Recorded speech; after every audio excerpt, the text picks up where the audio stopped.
Hello all, and today's topic is hyperparathyroidism. Hyperparathyroidism is a condition where one or more of the parathyroid gland is overactive and releases too much parathyroid hormone, and this can cause hypercalcemia or high level of calcium in blood. There are two pairs of parathyroid glands, four in neck. Their job is to make sure to have enough calcium in blood. They also reduce blood phosphate levels. They secrete parathyroid hormone to send signals to bones telling them to release calcium and phosphate, kidneys to reabsorb calcium and get rid of phosphate in pee. Kidneys then send active vitamin D to gut, which tells it to absorb calcium. Vitamin D also sends a signals back to parathyroid glands telling them when body has enough calcium they should stop releasing parathyroid hormone. When parathyroid gland make more than enough parathyroid hormone, bones can hold too much calcium, making them thin and brittle. Calcium can also build up kidneys, blood vessels, heart and other parts of body. Then type of parathyroidisms: primary hyperparathyroidism, secondary hyperparathyroidism and tertiary hyperparathyroidism. First we can discuss about primary hyperparathyroidism.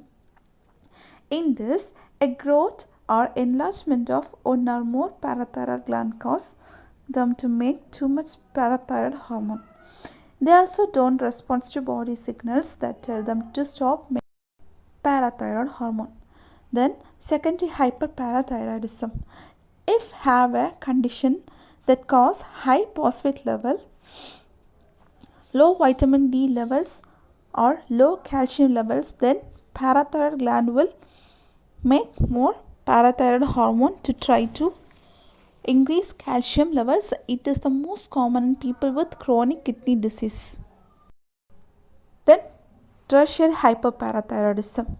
It happens if have long lasting secondary hyperparathyroidism that does not respond to treatment. Parathyroid glands become enlarged and continuously produced parathyroid hormone. Symptoms and causes. Symptoms are joint or bone pain, depression, muscle weakness, trouble concentrating, tiredness, loss of appetite, nausea, vomiting, increased thirst, confusion, constipation. Sometimes don't have any symptoms of hyperparathyroidism, instead diagnosed during a routine blood test or test for other condition. Then causes. So here causes for primary hyperthyroidism include growth on parathyroid gland, one or more of the glands are enlarged, adenoma, that is non-cancerous or most common, hyperplasia, enlargement of parathyroid gland, cancer, that is parathyroid carcinoma, it is a rare cause.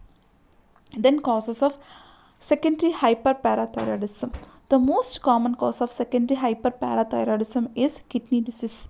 When kidneys are not working properly, phosphate levels go up and vitamin D levels go down.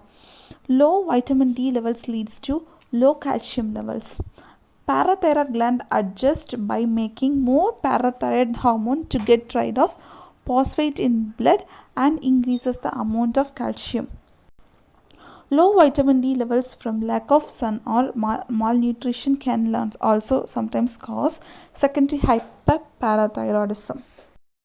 Then causes of tertiary hyperparathyroidism. Secondary hyperparathyroidism causes tertiary hyperparathyroidism. Parathyroid gland becomes enlarged from working much more than they should. This causes them to stop responding to signals that tell them to not to make more parathyroid hormone. Risk factors: radiation treatment to neck, calcium or vitamin D deficiency, kidney diseases or damage. Sex: females are more likely to have hyperparathyroidism. Then complication. High level of calcium in blood can cause additional health conditions including kidney stones, osteoporosis, heart attack, high blood pressure. Then next we can see about diagnosis. In diagnosis,